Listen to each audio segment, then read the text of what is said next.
ئەمڕۆ کۆمەڵێک لە کاسبکارەکانی شاری کەرکووک و خاوەن دوکانەکان لە بازاری حەسیرەکە سەردانی مەڵبەندی کەرکووکیان کرد بۆ گەیاندنی کێشەکەیان بە ئێرە دیارە کێشەیەکیان هەیە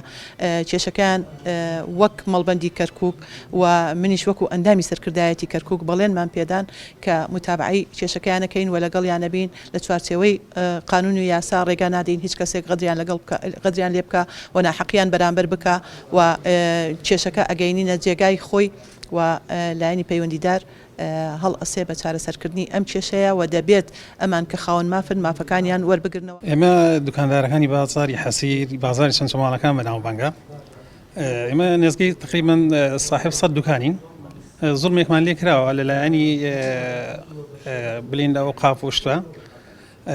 زڵمێکی گەورەمان لێ کراوە هاتین ئەم زڵممان گیانە مەڵبەندی یەکێتی نیشتیمانی کوردستان ئەوانیش بەڵێنێکی گەوریان داپیمان مشکلانەمان بۆ حەلکەن کە پڕە لە مخالەفاتی قانونی